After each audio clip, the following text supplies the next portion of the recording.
Este programa es presentado por Ibercafé.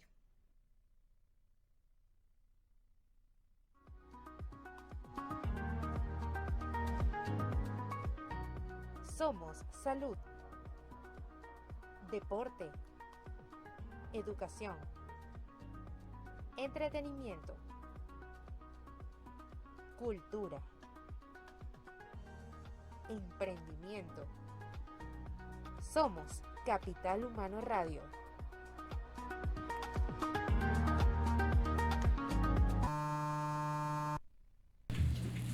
Muy buenas tardes, amigos, bienvenidos a Capital Humano Radio, nuestra cita todos los martes de 2 a 3 y 3 a 4 de la tarde por Teneo Radio, la primera radio online del país. Le habla Oscar González, quien nos estará acompañando hasta las 4 de la tarde.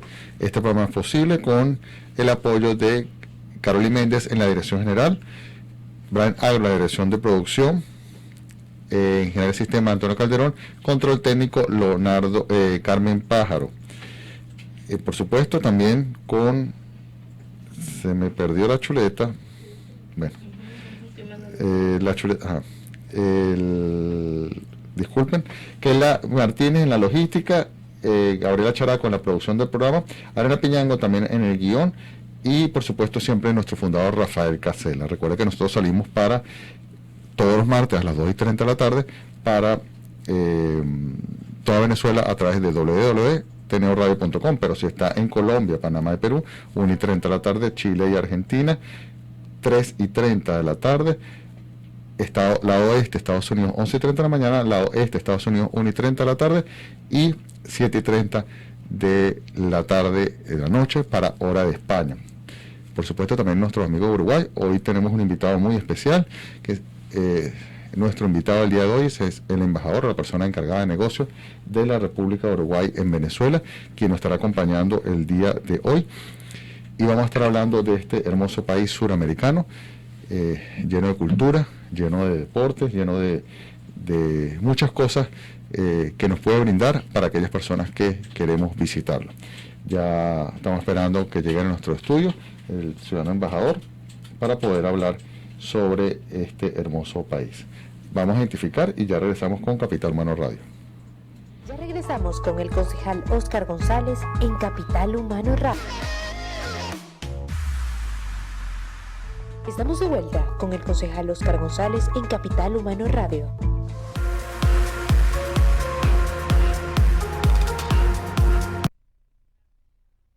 Regresamos a Capital Humano Radio. Recuerde que este programa es posible con el apoyo de Ibercafé, el mejor lugar dentro del CCT para que usted pueda reunirse, desayunar, almorzar o simplemente conversar con sus amistades cuando usted viene al Centro Comercial Ciudad Tamanaco. Recuerde que estamos en Teneo Radio, 8 años de entretenimiento, 8 años contigo, y por supuesto Capital Humano Radio, que lleva, creo que llegamos al tercer año, pero no sé cuándo llegamos. El 23 de abril. El 23 de abril. Recibo tortas, regalos y cualquier otro presente que nos quieran enviar. Unos a nombre de Gabriela, otro a nombre de Carmen y otro a nombre de Keila. Vamos con otra sesión de noticias. A Brian, no, por favor. Concejal de Chacao impulsa el desarrollo humanístico de sus vecinos en su gestión 2021. El municipio de Chacao se ha caracterizado por convertirse en un ejemplo para el país en tiempos de crisis a través de las soluciones para sus vecinos en materia de servicios y actividades que permiten el desarrollo personal, profesional, académico, cultural y de negocios. En tal sentido, nuestro conductor y ancla, el concejal Oscar González, presidente de la Comisión de Capital Humano, presentó la Memoria y Cuenta 2021 ante la Cámara del Consejo Municipal de Chacao y también dentro de sus redes sociales. Sí, esto dando cumplimiento a lo que establece la Ley Orgánica de Poder Público Municipal, se presentó ante el Consejo Municipal y la Contraloría, donde están todas las actividades, proyectos de ordenanza aprobados, acuerdos, discusiones y las otras iniciativas que fueron presentadas y fueron ejecutadas durante el año 2021 para los vecinos del municipio de Chacao. Quiero darles las gracias a todos ustedes, vecinos del municipio, que nos dieron nuevamente su voto de confianza en la época electoral y nos motivan a seguir innovando como servidores públicos para brindar calidad de vida a todos ustedes.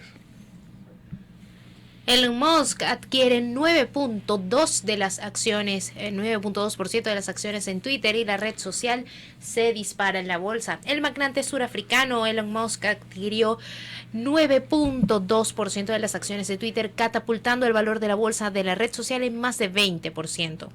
El fundador de la compañía de autos eléctricos Tesla y aeroespacial SpaceX, y considerado el más rico del mundo, Musk es un frecuente usuario de Twitter, donde a menudo publica controversiales mensajes y ha sido un crítico de las empresas a través de esta red. En un reciente tweet cuestionó el respeto de Twitter a la libertad de expresión y sugirió que se lanzaría su propia plataforma. Pero fue todo lo contrario. Compró las acciones de la plataforma de Twitter, no como se pensó, que iba a crear como Donald Trump otra plataforma. Un documento presentado ante la Comisión Reguladora del Mercado de Valores estadounidense indica que Musk compró casi 73 millones de casi 73.5 millones de acciones ordinarias de Twitter, que equivalen a 9.2 del total. Esta compra lo convierte en el mayor accionista del grupo, por delante del fondo de inversiones Vanguard, que tiene el 8.8, y el banco Morgan Stanley, que tiene el 8.4, según datos de Bloomberg.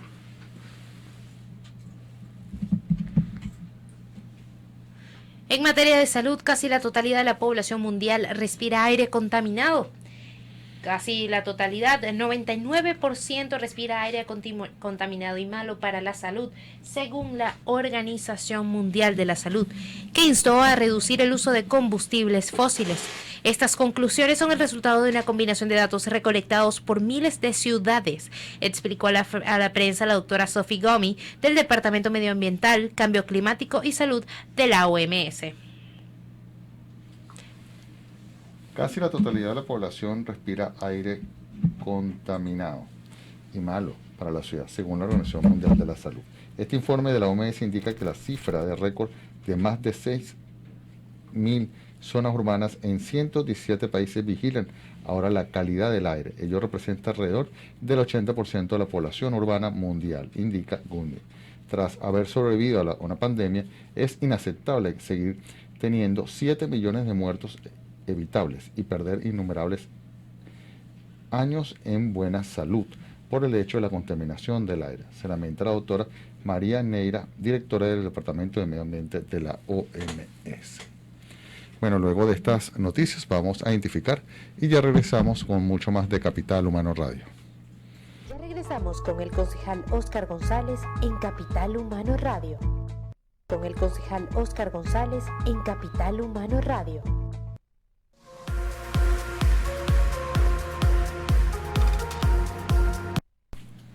Bueno, amigos, continuamos con Capital Humano Radio, por Teneo Radio, la primera radio online del país. Quiero darle bienvenida a un ilustre invitado que nos está visitando. Creo que es el primer medio de comunicación que está visitando, ya que me está contando fuera del aire que tiene 2 semanas en Venezuela. Él es Carlos Betancourt, encargado de negocios o embajador, prácticamente, porque es la máxima figura de la República Oriental del Uruguay en Venezuela, quien está al frente actualmente de la embajada. Bienvenido, embajador. Muchas gracias, un placer estar con ustedes aquí. 2 semanas en Venezuela. ¿Qué ha podido conocer? Bueno, básicamente es Caracas. ¿Qué ha podido conocer? ¿Ya se comió la primera arepa? ¿O todavía no? Sí, por supuesto. Sí, y además la fortuna de tener amigos aquí que los he conocido en Montevideo y se han transformado en unos guías turísticos excepcionales y me han festejado con almuerzos, cenas, etc. Me siento muy a gusto ya de por sí. ¿Qué opinas de las arepas? Que son muy agradables, muy ricas. Ya las había probado antes porque tengo amigos venezolanos que me hicieron degustar esa especialidad.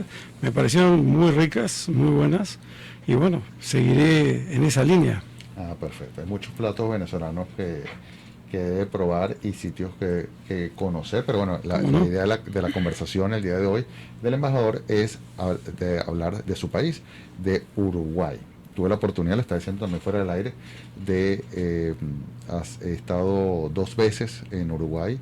En este caso he estado en Montevideo, he estado en balneario, ¿cómo que se llama? Punta del Este. Punta del Este, que es un balneario internacional, y he estado también en Colonia, agarré un barquito, un ferry, desde Buenos Aires a Colonia, y pasé un fin de semana por allá en Colonia, un sitio completamente distinto a Montevideo, muy pintoresco, una ciudad, se puede decir, colonial, muy colonial, y que vale la pena visitar.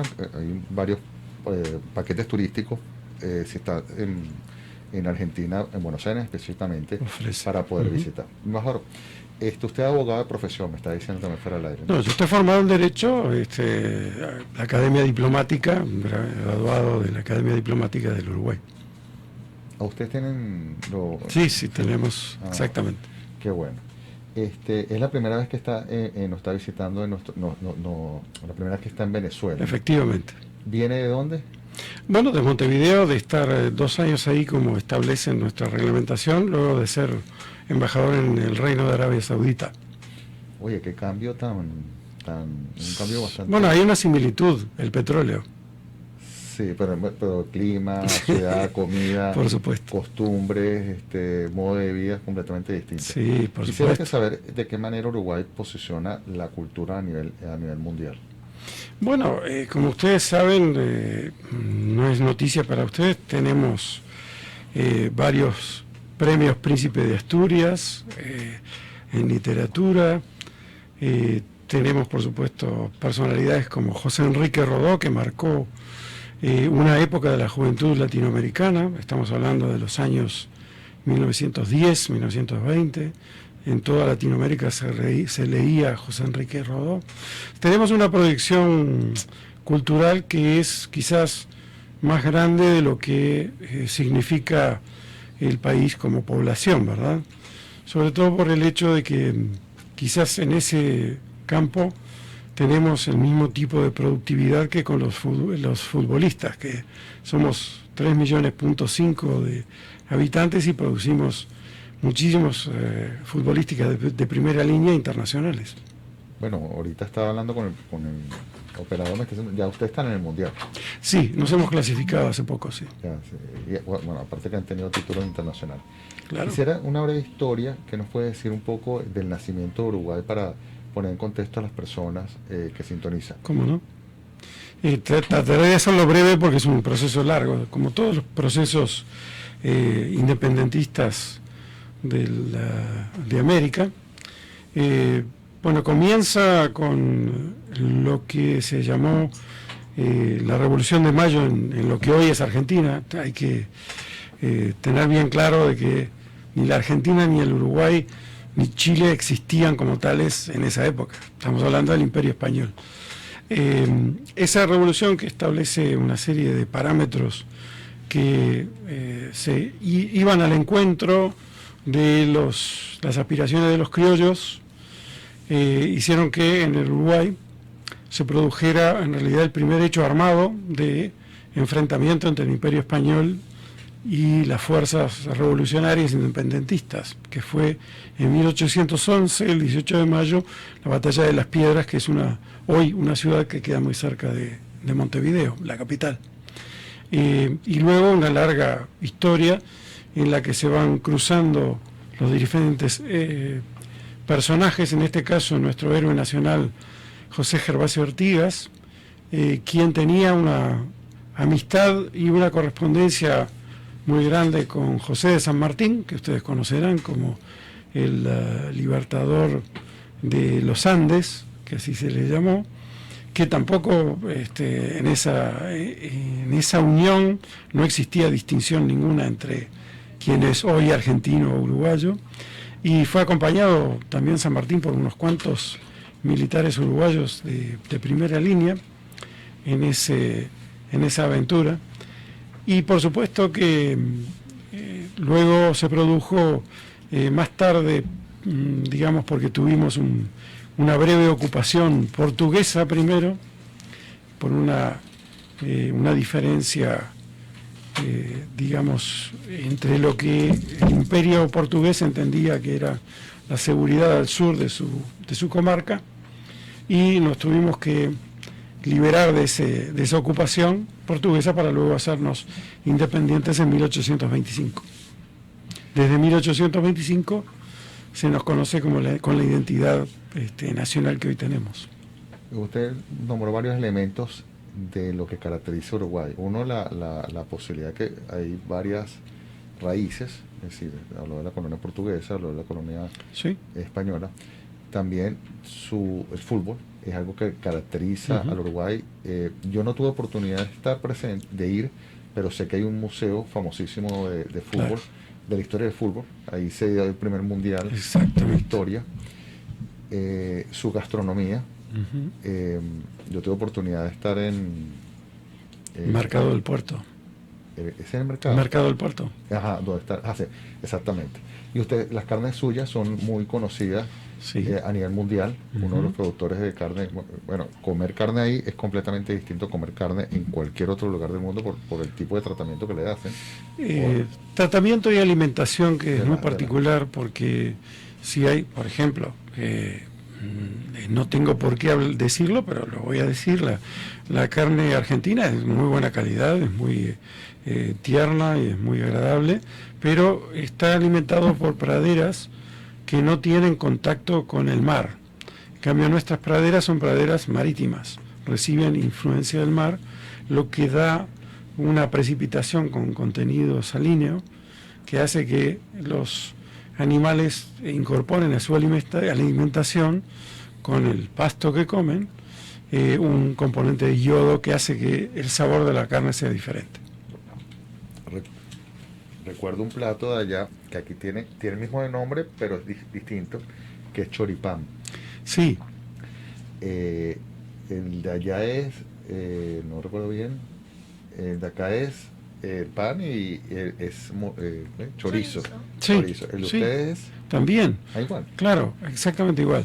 Lo que quizás está faltando en esa foto es lo que nosotros llamamos el chivito, que es, claro, el chivito, que es, ahí sí es muy diferente porque es un pan parecido al que ustedes llaman, que es de forma alargada y pequeñito. Bueno, no sé, se me escapa ahora el nombre que ustedes le dan.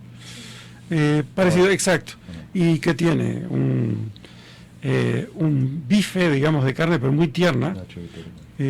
Y se le incorporan diversos, digamos, componentes que pueden ser lechuga, tomate, queso y a veces más sofisticación.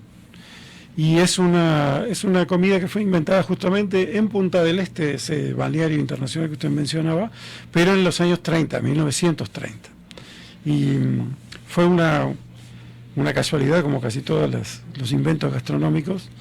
Una turista argentina llega a un restaurante y dice: mire, está la cocina cerrada, no tenemos nada. Y dice: bueno, pero es que quiero almorzar, que vamos a ver qué le podemos preparar. Y justamente hacen eso: 2 panes, un bife de lomo muy tierno y bueno, esos aditivos que quedaban.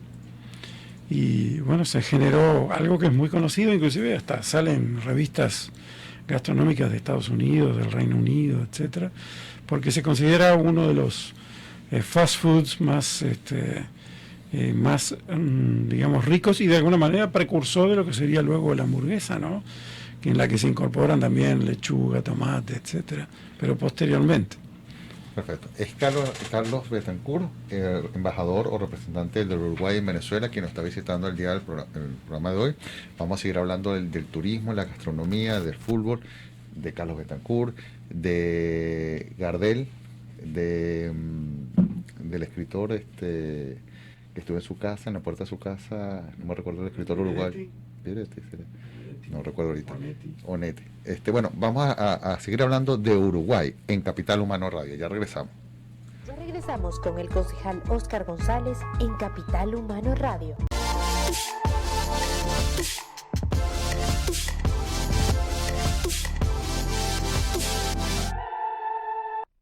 Estamos de vuelta con el concejal Óscar González en Capital Humano Radio. Continuamos, amigos, con Capital Humano Radio y estamos hablando de Uruguay, y tenemos aquí en el estudio a su máxima figura, su representación, que nos viene a presentar este hermoso país. Yo tuve la oportunidad de visitarlo hace varios años, y bueno, vamos a seguir hablando un poco sobre Uruguay, ¿no? Estamos hablando de la gastronomía y algo que también caracteriza al uruguayo, que me imagino que en su maleta vino, que es el famoso mate. Bueno, ahí tenemos un problema, porque sí, el 98% de la población, creo que no le erro con el porcentaje, que consume lo que ustedes conocen como té. Yo no, y mi esposa tampoco, no somos de tomar. Y eso que ambos provenimos de ambiente rural, digamos así. Mi señora es del norte del país, de una ciudad que se llama Salto, y yo soy de Montevideo, pero me crié casi siempre en la periferia rural.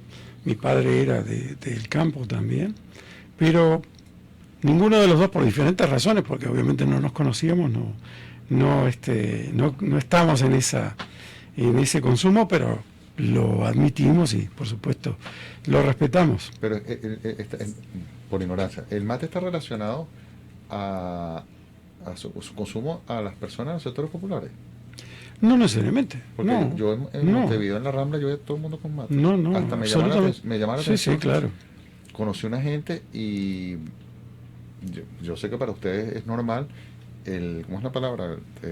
Traspasar. Sí, pasar el mate. El mate se comparte. El pitillito. Sí. Que aquí no se estila. Me recuerdo que claro. Estaba con un uruguayo y ellos lo hicieron conmigo y yo reaccioné y me puse así. Claro.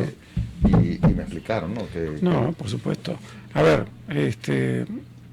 hay una serie de... Bueno, primera cosa, el mate no tiene nada que ver con la clase social, para nada. Es más, el señor presidente de la República toma mate y así grandes profesores, grandes artistas, todos toman mate. Somos una minoría los que no tomamos mate en Uruguay. Es más, cuando vamos a la ciudad de la cual es nativa mi señora, Salto, salimos en alguna excursión semicampestre con todos nuestros parientes, primos y demás, sobrinos. Todo el mundo toma mate y los únicos que no tomamos mate somos nosotros. Cuando usted está en una reunión diplomática, el mate menos es una figura que está presente. Están tanto los diplomáticos, está el mate presente. ¿Cómo no? Claro, sí, yo también lo tengo como exhibición, digamos, siempre en una biblioteca o algo así, por supuesto, porque es parte del ser nacional. Ahora, es como que me preguntaran, a ver, si yo fuera venezolano, si no consume ron, ¿no? ¿Verdad? No consumo ron porque no me gusta, o no consumo alcohol. No digo, si fuera venezolano. Pero ¿ha probado el ron venezolano? Sí, el carupa no lo he probado. Sí, eso no es lo mejor. Sí, he probado. Gracias a los amigos, como digo, los nuevos amigos venezolanos que me han hecho pasear por varias de esas por el aire lo digo, exquisitas recomendaciones para que siga en este transcurso en Venezuela. Va a estar 2 años aquí, ¿no? Aproximadamente. Bueno, eso depende de mi gobierno, pero sí, en principio. Por lo general, son 2 años. ¿Cuál es la similitud? Fíjate, ustedes también tienen dulce, dentro de las comidas o de la gastronomía están los famosos dulces de leche, que también los caracteriza. ¿Trajo dulce de leche de Montevideo? Está trayendo mi señora, que ha quedado detrás porque yo salí con cierta prisa. Y ella está viniendo, el segunda semana de mayo, y en la mudanza viene dulce de leche, sí. Aquí se llama arequipe. ¿Qué se trae usted de Uruguay? Es decir, ¿qué trae la figura que lo vaya usted a utilizar o tener presente aquí en Venezuela en estos 2 años? Bueno, obviamente, ya lo mencionamos, el dulce de leche. También el vino, que como ustedes sabrán, el Uruguay tiene una posición internacional muy bien ganada, en el que se ha desarrollado una viticultura muy sofisticada. Colocamos inclusive vinos hasta en la propia Francia, porque hay un pequeño, digamos, azar de la fortuna, por decir una especie de reiteración, pero nosotros tenemos una variedad que proviene de Francia, que se llama Taná, con doble N, que proviene del Madirán, que es, digamos, el País Vasco francés. Y llegó en 1834 al Uruguay. Y se desarrolló muy bien y tuvo un gran buen resultado en su difusión como vid en el Uruguay. Y en 1861, si no me equivoco, en Europa estuvo afectada por una peste que se llama filoxera, que mató al 90% de los viñedos de Europa, entre ellos el Taná. Entonces el Uruguay es el productor más grande de Taná en el mundo. Francia solamente produce algo así como en 300 hectáreas o algo por el estilo. Entonces nosotros exportamos Taná a Francia, que es una cepa originalmente francesa, pero que desapareció. Y mejor, si por ejemplo, vamos a decir que yo fuera la semana que viene para Uruguay, lamentablemente toca, por cuestión de circunstancias, tendré que dar vueltas por todos lados porque no tenemos vuelos. Bueno, no tenemos... escala en Panamá, le diría nada más. Bueno, sí, pero anteriormente, bueno, yo la vez que yo fui era con quién fue, creo que era TAC, fue vía Lima. Ah, puede ser. Pero vamos a decir, yo no conozco Uruguay. Uh-huh. ¿Qué es tres sitios que usted me diría que debo conocer? Puede ser Montevideo, porque al final todo el mundo cae en Montevideo. Sí. Y después, bueno, 3 sitios que debería conocer. Bueno, es un poco difícil porque tendríamos que restringir por el tiempo quizás a uno de los rubros. O sea, si usted me dijera arquitectónicos, podría decirle, por ejemplo, el Teatro Solís, que eso muy poca gente lo sabe, inclusive en el Uruguay, es la casa de ópera más antigua de las Américas, de todas las Américas, incluyendo Estados Unidos. Esto no lo digo yo, lo dicen los brochures de las empresas internacionales de cruceros, los cruceros marítimos, que son todas británicas y americanas y demás, y ponen eso, es la casa de ópera más antigua de las Américas. Hay una que se fundó en 1856 y se construyó, y en 1858, si no me equivoco, hay una en Filadelfia, si no me equivoco. Esa es la segunda más antigua. Casa de ópera. Sí, ¿verdad? La que está frente a la plaza. Si no me equivoco, pero no quiero hacer precisión porque no lo tengo claro. O sea, el Teatro Solís es algo muy, muy llamativo. El segundo está muy cerca, que está sobre la Plaza Independencia, que es nuestra plaza más conocida, la famosa plaza de las 33 Palmeras, que está enfrente de la Casa de Gobierno. O sea, la Casa de Gobierno moderna y antigua, las dos están una al lado de la otra. La torre ejecutiva, que se llama, es moderna y trabaja el presidente de la República, y a la izquierda está la vieja casa, pero que de por sí son interesantes. Está lo que se llama una construcción muy alta y que caracteriza a Montevideo, que se llama el Palacio Salvo, que es una construcción ecléctica, o sea, de un estilo arquitectónico ecléctico, que entre 1825 y 1932 fue el rascacielos más alto de América del Sur, de América del Sur. Y ese edificio es muy emblemático, aparece en todas las fotos de los turistas porque es muy llamativo por su perfil y su altura y sus características. Además, dentro tiene una serie de decoración que es muy mística y que todos lo recorren porque supone que tiene una raíz alquimista, en fin, en su concepción. Y el tercero, que le diría, tiene que irse un poco más lejos, que sería a Atlántida, que es una ciudad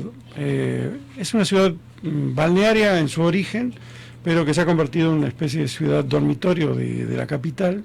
Está a unos, no recuerdo mal ahora, pero unos 30 kilómetros más o menos, un poco más, de la capital, donde está una iglesia construida por el gran ingeniero arquitecto que se llamaba Eladio Dieste, que esta iglesia se ha convertido en se llama Iglesia del Cristo Obrero, ha sido designada hace muy poco como Patrimonio Mundial de la Humanidad por su construcción, que es tan especial, tan particular, donde se usa una técnica nueva, una técnica poco costosa, que hace que las construcciones tengan formas redondeadas y se haga con material muy barato como es el ladrillo, y gran altura además. Y si tuviera que elegir tres, arquitectónicamente me estoy quedando con una cantidad fuera, diría esas. Otros tres podría nombrar en otros rubros, como lo histórico y demás. Por supuesto hablamos recién de lo que es Colonia del Sacramento, que también es Patrimonio Mundial de la UNESCO, ¿verdad? Y por supuesto estamos hablando de una ciudad, no estamos hablando de un edificio en particular. Pero ese sería un breve resumen solo de lo arquitectónico, y porque me pide tres, si no le diría mucho más. Bueno, yo le diría, no mencionó, pero es algo típico de cuando no para allá, que es, bueno, no arquitectónico, pero es un lugar común en Montevideo, que es la Rambla. Por supuesto. Es la Rambla que está en Montevideo, Claro. que es el paseo marítimo más largo del mundo. Sí. Tiene 24 kilómetros, sin cruces de calles. O sea, sí, usted, sí. si va del lado del agua, no tiene ninguna calle. Sigue, hace 24 kilómetros, por eso tiene inclusive marcados los kilómetros para la gente que corre, hace bicicleta, además. Justamente es una cosa muy bonita y que tiene sectores muy grandes, y no lo digo porque sea algo especial, pero sí mucha gente europea lo ha nombrado.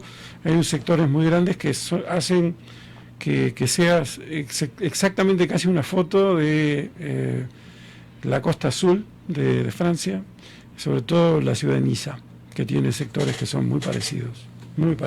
Incluso el hotel, que es un hotel antiguo, que se llama Hotel Casino Carrasco, fue construido por arquitectos franceses, los mismos que construyeron el casino de Niza.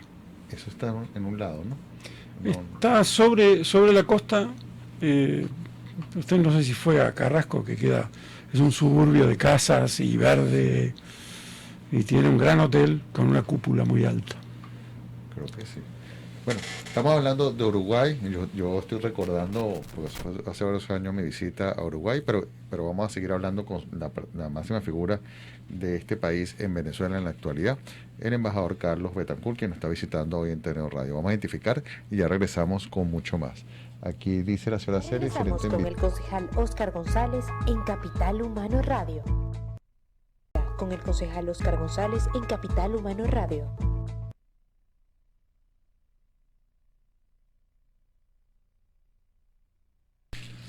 Continuamos con Capital Humano Radio y tenemos en nuestro estudio, y que nos está haciendo pasear por Sudamérica y nos está haciendo pasar por Uruguay, al embajador Carlos Betancourt, quien tiene 2 semanas en Venezuela, y bueno, muchas cosas que hablar de Caracas y de Venezuela en su estadía, pero por supuesto vamos a estar hablando en el programa sobre Uruguay. Ya le dije 3 sitios de Montevideo que me puede recomendar, pero ¿y si fuese, no vamos a decir algo histórico, sino 3 sitios que de repente debería conocer al visitar Montevideo? Bien. Bueno, por supuesto, uno de los primeros que se me ocurre es, y lo hablamos fuera de micrófonos, el llamado Mercado del Puerto, que es un lugar emblemático de Montevideo, a donde se invita a casi todos los visitantes, y que es... ¿Qué me invitaría a comer? Bueno, por supuesto, lo que nosotros decimos genéricamente asado, cuando en realidad no es solamente asado, que es una especialidad dentro de los cortes de carne, pero sí a comer carne asada al estilo nuestro, que es bastante también diferente a otros estilos, porque se hace con leña y se hace con los rescoldos que la leña produce, no se hace con carbón, y que, bueno, tiene las calidades que ya hablamos y no voy a repetir, y luego cantidad de digamos, de diferentes productos derivados de la carne o de los animales vacunos que son también ofrecidos en ese lugar. Y además es un lugar muy interesante desde el punto de vista de lo que define al Uruguay. Como usted sabe, el Uruguay es un país tremendamente democrático. Usted sabe que en el ranking de democracias del mundo, el Uruguay está en el lugar número 18. Y entonces eso se refleja en lo que se llama democracia social. Usted va al mercado del puerto, se sienta en los mostradores, no en las mesas, pero en los mostradores, y puede estar un gran abogado, un gran literato, un pintor de paredes, un mecánico, un remendero de zapatos, todos al lado uno del otro, conversando, comiendo, compartiendo, porque realmente yo siempre digo que el Uruguay es un país que tiene gran democracia social, que tiene ese tipo de diálogo que se da en este lugar muy especial, porque es visitado por gente de toda clase y condición, y por supuesto significa un placer para los ojos y para también la degustación. Una de las cosas que estoy viendo en el video que están pasando en el fondo son los mercados a cielo abierto. Aquí se le dice mercado a cielo abierto, allá se le dice mercado popular, se llaman ferias, que es que la gente compra de todo y bueno, de artesanías. Sí, sí. Hay una emblemática que se llama Feria de Tristán Narvaja. Tristán Narvaja es el nombre de la calle. La calle es bastante prolongada y a su vez sobre los costados, las calles que la cruzan, ese mercado se extiende. Y ahí se puede conseguir desde un pajarillo vivo a un texto incunable antiguo, o una pieza de relojería, o ropa, en fin, es antigüedades, hay muchas antigüedades. Es un lugar donde también se convoca todo el tipo de persona, sin ningún tipo de distinción, digamos como se dice en inglés, se rozan los codos, se toma mate, se comparte mate, y es un paseo muy lindo que las familias lo hacen. Yo lo he hecho muchas veces con mi esposa y mis hijos. Eso se produce los domingos, y es un lugar a donde van coleccionistas de arte europeos a comprar piezas, porque siempre encuentran algo que les atrae, sobre todo por el hecho de que ahí quizás estoy yéndome a quizás otra pregunta sobre Uruguay y Venezuela, que tenemos la misma composición, por lo menos a nivel de lo que yo he visto en Caracas, en cuanto a la inmigración. Tenemos prácticamente el mismo tipo de inmigración, básicamente española, luego italiana, portuguesa, británica, alemana, suiza, toda esa gente. Y por supuesto Montevideo fue fundado por familias canarias, o sea que ustedes que recibieron una inmigración muy grande de Canarias, Montevideo fue fundado por 40 familias canarias. O sea que tenemos también una raíz muy particular. Es más, los pobladores de lo que es la periferia de Montevideo, o sea, la otra provincia, digamos así, que se llama Canelones, se les llama canarios. ¿Por qué? Es donde se asentaron esos. Y si le dijera, deme 3 sitios fuera de Montevideo que debería visitar. De nuevo, ¿en qué rubro? Arquitectónico, histórico, paisajístico. Vamos a decir paisajístico. Sí. Bueno, hay obviamente, digamos, paisajes que no son tan dramáticos y tan atractivos como los que tiene Venezuela, pero que tienen sus particularidades. Tenemos, en principio, una gruta que nosotros le llamamos Gruta de los Elefantes, porque tiene una conformación que cuando uno la mira es muy, muy prolongada, está abierta, no es como las cuevas que tienen un ojo, digamos así, sino que está prolongada y tiene columnas que semejan patas de elefante, y por eso se le llamó así, que es una cueva que tiene pinturas rupestres adentro de las poblaciones originarias, y muy cerca tiene unas serranías que son rocosas, a donde hay muchos petroglifos históricos, eso se llama Cuevas de Chamangá, y Sierra de Chamangá, que es donde están estos.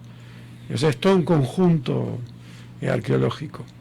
Luego, desde el punto de vista de lo que es el paisaje hacia el norte, nosotros tenemos un fenómeno muy parecido en el triángulo noreste del país, un escenario muy parecido a lo de los tepuis de ustedes, lo único que son mucho más bajos, y hay una sucesión de, o sea, que el país está lleno de serranías que no pasan los 500 metros, y son cerros normales, con la forma normal de cualquier cerro.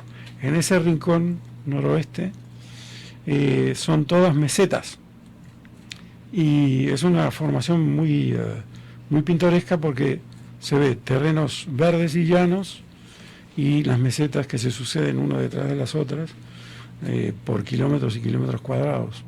Es un paisaje bastante pintoresco. Y luego, muy cerca de allí, está lo que se llama el Valle del Lunarejo, que es un valle que en realidad es una falla geológica que hay entre lo que se llama, o parte de la falla geológica que hay entre lo que se llama el macizo brasileño y el macizo platense, y corre un río muy caudaloso, que en realidad es un arroyo, pero tendría que llamarse río, que se llama Lunarejo, con un paisaje espectacular porque está lleno de cañones y con una vegetación muy rica, y que se usa muchísimo para excursiones de naturaleza, y además tiene posadas en varios lugares donde se puede quedar y disfrutar. Esos son 3, por decir algo, de la selección que se me propuso. Ustedes también se caracterizan por tener el carnaval más largo del mundo. Tiene un estilo distinto de carnaval, ¿no? O Vía Carnestolenda, ¿no? En diferencia o le dicen carnaval y a todo el mundo se le viene a la mente es Río de Janeiro. Claro.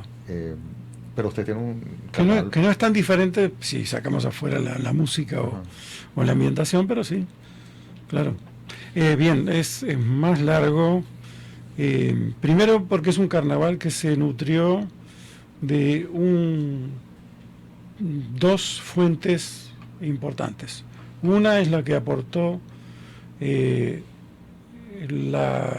componente afrodescendiente que tiene básicamente Montevideo, pero también el Uruguay, que es un ritmo que se llama candombe, que a diferencia de los que hay, por ejemplo, que están sobre la base afro, pero que hay tanto en Brasil como lo puede haber también en otros países de América Latina, que al revés de estos conservan solo la percusión, que eso es lo más africano, digamos así, que tiene. Por supuesto que no quiere decir que no se musicalice, se musicaliza también. Hay muchos candombes musicalizados que son conocidos, y algunos han aparecido hasta en películas de Hollywood, como cortina de películas de Hollywood. Y por supuesto también de lo que llaman las murgas, que las murgas creo que no son desconocidas para ustedes, pero es una cultura musical que viene de la ciudad de Cádiz, en España, y que permeó en el imaginario popular y se generó ese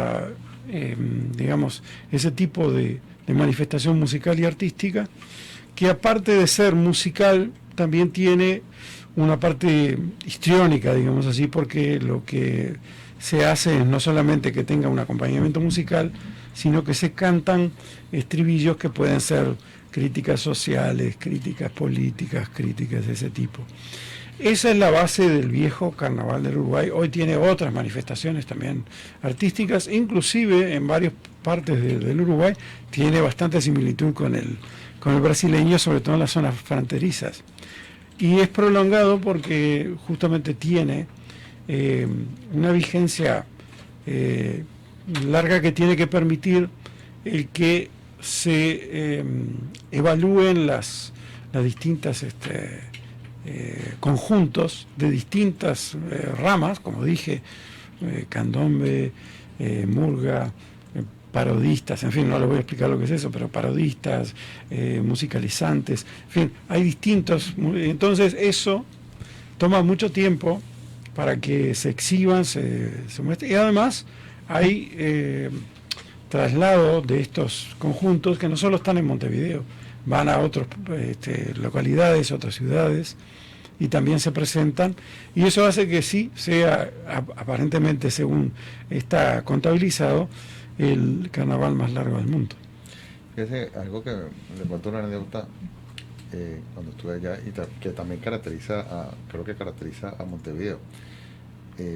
Yo salí, no recuerdo, salí del hotel o del evento donde yo estaba, me quedé viendo iban pasando una gente de carnaval por una calle. Sí, con tambores. Con tambores. Sí, esos candombes salen por los domingos, salen por sí, y me quedo observando y de repente cataplum, un viento, pero fuerte, una brisa fuerte que lo que cargaba salió volando. Cargaba un sombrerito, si recuerdo, salió volando, y yo no estaba bien abrigado. Entonces, entre el sombrerito, los papeles, la cuestión esta, una anécdota que me pasó, que es fuerte los vientos allá, sí. cerca del Pueblo Viejo, creo que se llama el sitio donde... Ciudad Vieja, sí. Ciudad Vieja. Vamos a identificar y seguimos hablando con Carlos Betancourt, quien es el representante diplomático, el máximo representante diplomático de la República Oriental del Uruguay en Venezuela. Ya regresamos con Capital Humano Radio.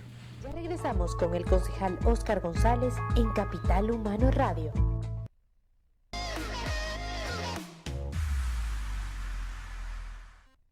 Estamos de vuelta con el concejal Óscar González en Capital Humano Radio.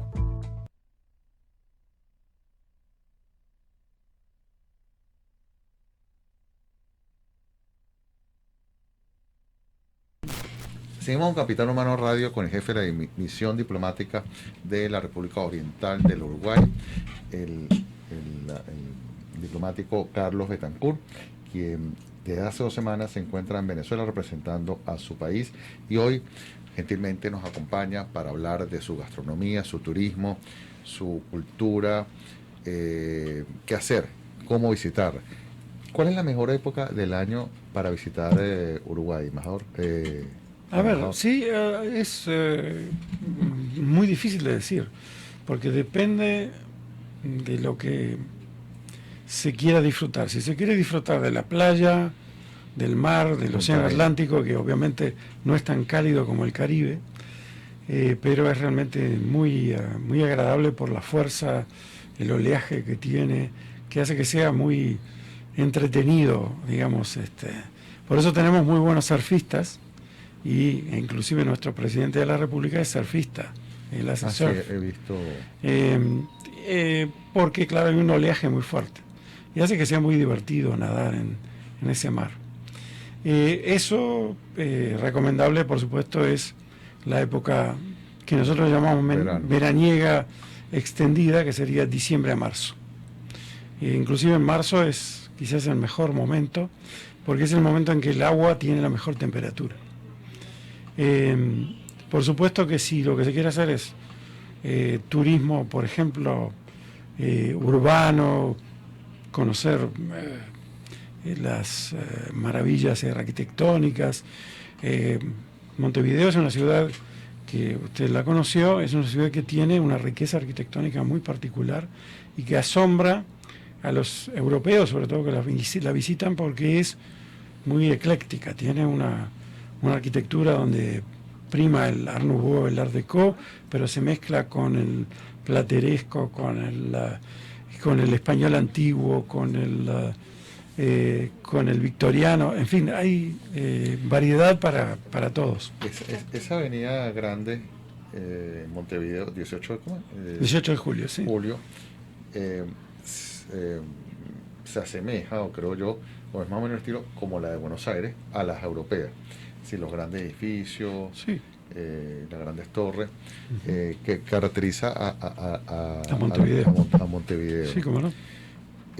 ¿Cómo es la cultura en Montevideo? Es decir, me refiero, hay espectáculos públicos a nivel de calle, es decir, todas las edades perfectamente pueden ir a visitar Montevideo. Bien. Un niño se distrae, un joven, de repente surfeando, una persona mayor, es decir, cualquier tipo de persona Claro, puede asiste.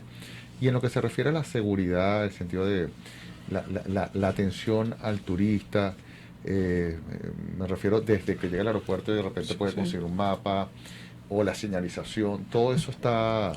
Sí, bueno, el Uruguay es un país que tiene un gran desarrollo turístico. En cuanto a lo que me preguntaba, y ya voy a seguir con ese tema, de lo que son espectáculos públicos al aire libre o en una sala, etcétera. Es bueno saber de que el Uruguay es un precursor en materia de teatro. Durante los años 20 y 30, 1920 y 1930, surgió un movimiento que era absolutamente original en toda América y que de alguna manera también impresionó al teatro europeo en esa época, que tenía influencia sobre el nuestro y sobre el americano en general, que era el movimiento de teatros independientes. Entonces surgían pequeños teatros que tenían salas para 40 espectadores, para 50, pero salían como flores en el campo. O sea, yo no recuerdo ahora cuál era el número, pero era un número altísimo, que superaba los 100, si no me equivoco, en una época.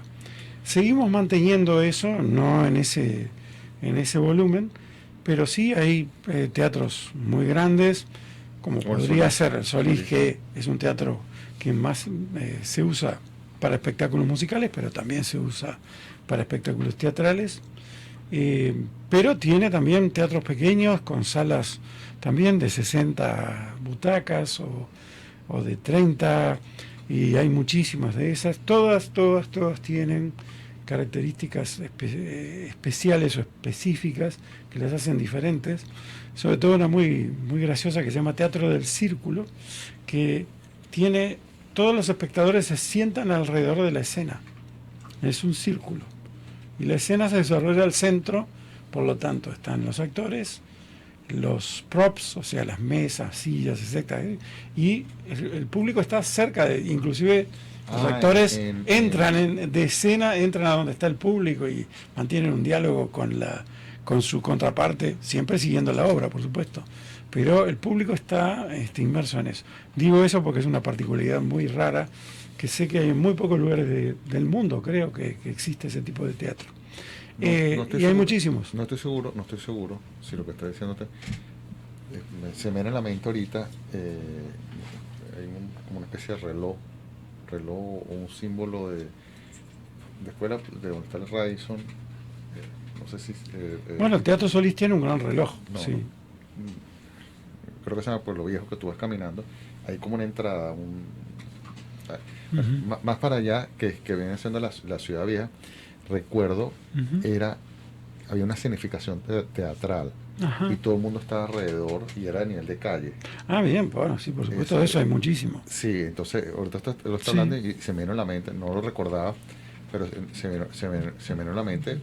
Y bueno, creo que había un café, algo por ahí, la gente Claro. tranquilamente estaba por ahí, y me recuerdo que me quedé un ratico Sí, viendo claro, no lo entendía porque estaba pasando por casualidad, no me quedé todo, pero sí era un teatro de calle. Claro. Y todo el mundo alrededor. No recuerdo cómo se llama el nombre, pues sí recuerdo de la plaza que está enfrente del Radisson. ¿Cómo se llama la plaza? Sí, Plaza Independencia. Independencia, que tú estás caminando. Hacia el puerto. Sí, creo que sí. Bueno, si yo la imagen me recuerdo que es como una entrada, que todo el mundo se toma fotos en esa entrada, es una escultura, ¿En una peatonal? ¿Era eso? Sí. Ah, sí, ya sé cuál es. Ajá, y de Sí. ahí pasa, creo que es la Sí, división de Ciudad Vieja a Ciudad Nueva. Tiene un nombre. Sí. No recuerdo, pero todo el mundo Sí. se toma fotos ahí, Sí. así como en el edificio que está al lado del Teatro Solí, que ahorita lo vimos en las imágenes. Señor Carlos, ¿qué cree usted que representa el fútbol para el uruguayo? Es una pasión nacional y absolutamente. Nosotros tenemos una frase muy cómica que ustedes usan la expresión director técnico para quien conduce un equipo, ¿no?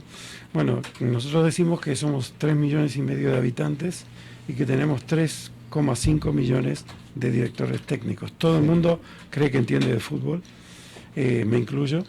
Y bueno, sí, es una pasión nacional y que, bueno, no lo digo yo, pero una cosa que maravilla a nivel mundial, y esto, de nuevo, no lo estoy diciendo yo, es cómo es que Uruguay, con 3,5 millones de habitantes, produce jugadores de fama internacional que están en Barcelona, en Atlético de Madrid, en Manchester United, o sea, en los grandes equipos de lo que se llaman las grandes ligas, ¿no? Y cómo puede ser que de alguna manera compitan con un Brasil de 220 millones o una Argentina de 49 millones, que por supuesto tienen una gran cantidad de personas para elegir como grandes jugadores. Y bueno, eso nos ha dado una mística muy particular que hace que inclusive ahora, en estos días, hay 4 equipos, uno brasileños, y no me estoy equivocando, si hay uno español, que acaban de conseguir títulos y tienen 2 o 3 jugadores uruguayos cada uno. Pero allá en el caso del fútbol, es que bueno, una cosa también la fiebre verlo por televisión, pero al niño desde pequeño, en el colegio, el fútbol forma parte de su formación, su distracción, o simplemente, bueno, la gente se va afiliando. Yo creo que es más un fenómeno social, o sea, el niño automáticamente pregunta ¿quién tiene pelota para jugar? Y se junta, ¿cuántos tenemos? ¿Cuántos somos? ¿Somos 5 y 5? Bueno, vamos a empezar, o sea, no, es algo espontáneo. Sí, hay escuelas que tienen fútbol, sí, pero lo que sucede es que por las escuelas, por lo general, los campos deportivos que tienen están por lo general en los suburbios, ¿no? O sea, la escuela está o el colegio está en determinado lugar, el campo deportivo está en otro, y sí van los viernes o los sábados y hacen fútbol o hacen otros deportes. Pero lo importante es que el fútbol es un factor de aglutinamiento también social, no se hacen diferencias, salvo en la calidad futbolística. Yo, por ejemplo, siempre fui muy malo jugando al fútbol, por lo tanto siempre me ponían de guardameta, o sea que no fui afortunado, supongo yo que por mi tamaño no. ¿Cuál es su equipo? No soy muy hábil. ¿De allá? Bueno, esto no debería decirlo en Uruguay, pero sí, yo soy de Peñarol, que es un equipo que se ha aprobado así, que es el más antiguo del Uruguay, que surge como, hoy he estado hablando de eso con el embajador de la India, muy curioso. Casi todos los equipos antiguos de fútbol del Uruguay nacieron fundados por británicos, porque los británicos estaban muy presentes en el Uruguay con empresas, ferrocarriles, telégrafo, agua, gas, etcétera, y una serie de áreas. Y obviamente con su pasión futbolística, que también es un pueblo, doy fe porque estuve muchos años en Inglaterra, es un pueblo que tiene también pasión futbolística. Tienen este equipo del cual yo soy partidario, se fundó como Club Uruguayo de Rugby y Cricket, y así se fundó como club de fútbol, ¿verdad? Pero no decía fútbol en su fundación. Y le contaba al embajador de la India que ahora el Uruguay ha salido en el año 2021 campeón americano de todas las Américas, de cricket. Sí. ¿Por qué? Porque tenemos la operación más grande de la empresa Tata de TCS, que se llama de la India, que tiene 300 o 400 funcionarios indios que vienen todos los años a trabajar, y la firma tiene 1.500, 1.600 empleados, el resto son uruguayos, y les han enseñado a jugar cricket a los uruguayos, y se formó un conjunto nacional e intervino en un campeonato americano, salieron campeones americanos, le ganaron a Estados Unidos, si no me equivoco, en el último partido. Qué bueno. Embajador, muchísimas gracias por acompañarnos el día de hoy, por habernos dedicado estos minutos en visitarnos aquí en la sede de TNO. Estamos a la orden para cualquier tipo de actividad que ustedes quieran desarrollar en el área cultural. De todas maneras, fuera del aire vamos a conversar.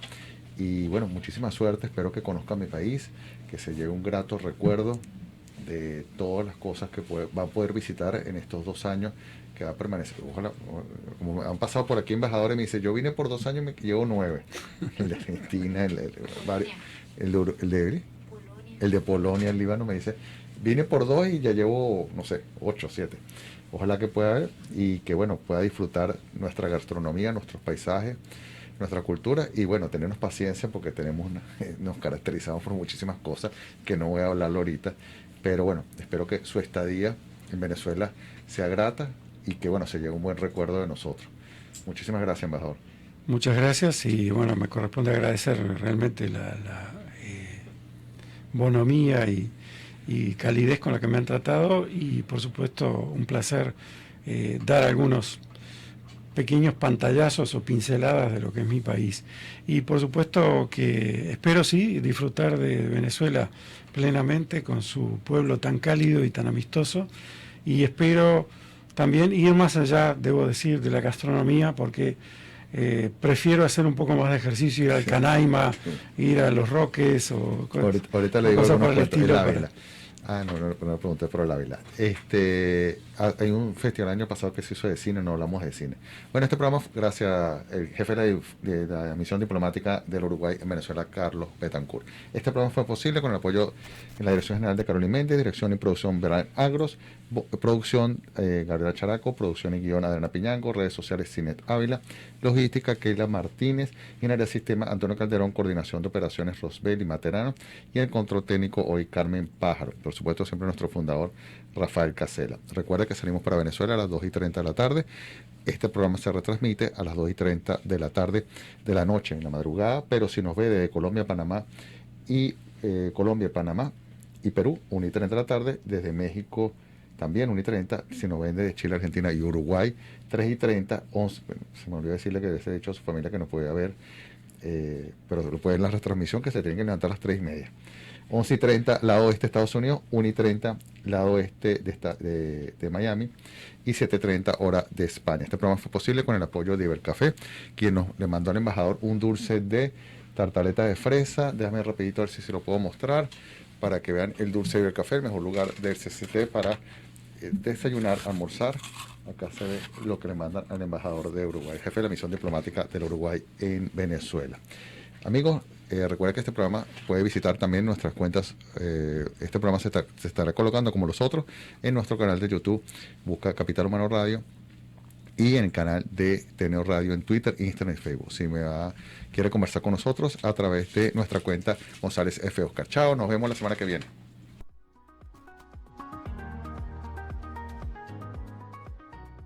Somos salud, deporte, educación, entretenimiento, cultura,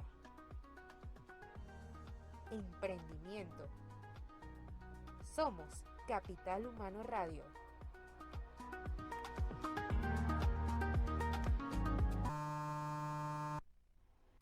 Este programa fue presentado por Ibercafé.